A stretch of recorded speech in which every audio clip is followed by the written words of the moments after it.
Welcome to The Explainer. Today, we are tearing into one of the biggest, most misunderstood stories in all of literature, Mary Shelley's Frankenstein. And let me tell you, the story you think you know, that's not even half of it. So let's just get right to the big one, the question that's been at the heart of this story for more than 200 years.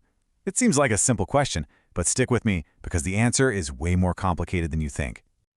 To really get this tragedy, you have to get the man at the center of it all, Victor Frankenstein.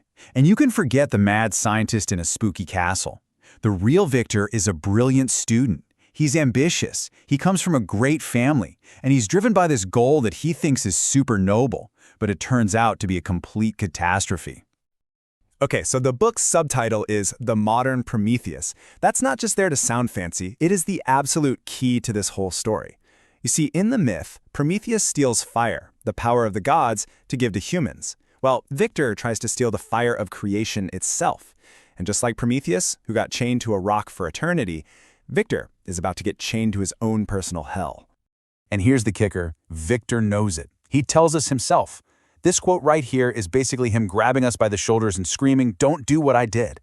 His obsession with knowledge, his need to be bigger and better than he was meant to be, that's the very thing that ruins him. And that leads us to the moment where everything goes wrong. It's not a big, "it's alive" moment with lightning and everything.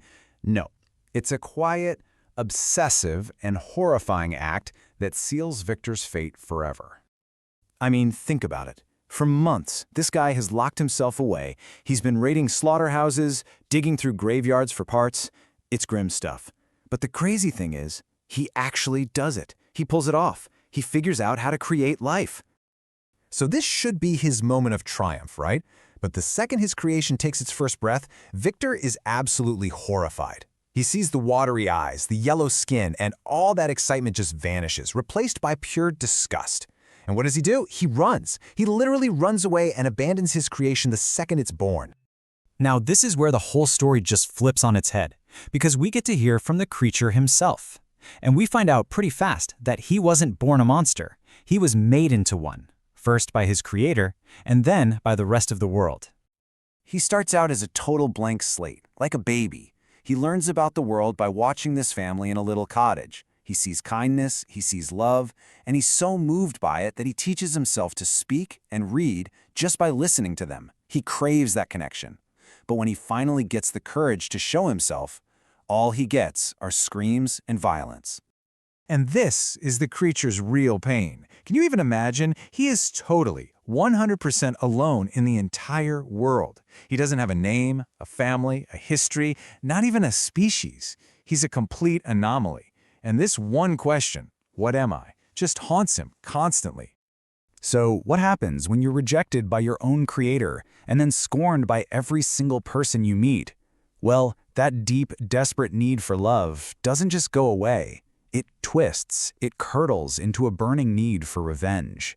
And that's what locks him and Victor in this deadly spiral that's going to end up destroying both of them. The creature hunts Victor down, and he gives him an ultimatum. And honestly, when you hear it, it sounds almost reasonable. He says, "Make me a companion, someone like me, and we will go away to the jungles of South America, and you will never, ever see us again." He says it's not a request, it's his right. So Victor is completely trapped. At first, he agrees, probably out of guilt, but while he's working on the female creature, he starts to panic. What if they hate each other? What if they have kids and create a whole race of devils? And in a moment of sheer terror, he rips the female companion to pieces right in front of the creature. And with that one act, he pretty much signs the death warrant for everyone he's ever cared about. The creature's revenge isn't some chaotic rampage. Oh no. It is cold, it is methodical, and it is unbelievably cruel. He doesn't go for Victor. Instead, he just takes Victor's life apart, piece by piece. His little brother, an innocent friend, his best friend, and he saves the worst for last. I mean, seriously, does it get any more chilling than this promise? After Victor destroys the female creature, this is what he's left with. It becomes this horrible ticking clock for the rest of the book, turning what should be the happiest day of Victor's life into a day of absolute terror. So now, Victor's lost it all. His family, his friends, his wife, his entire future, gone. All he has left is one single purpose, revenge. And so he chases his creation to the literal ends of the earth, into a landscape that's just as empty and broken as they are. This mutual hatred drives them both north, to the vast, frozen ice fields of the Arctic. And really, it's the perfect final stage for their story, isn't it?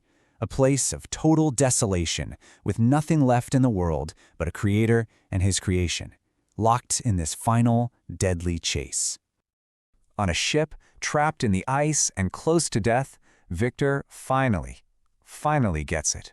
He realizes the true scale of what he did. He compares himself to a fallen angel who tried to be God and got thrown into hell for it.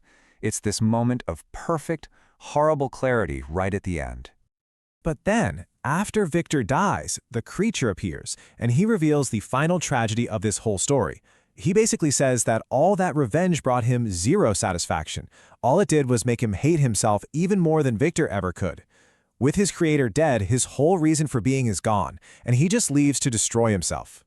And so, after all that, after this whole terrible journey of ambition and abandonment and revenge, we have to come back to where we started. The thing is, Mary Shelley doesn't give us an easy answer. So who is it?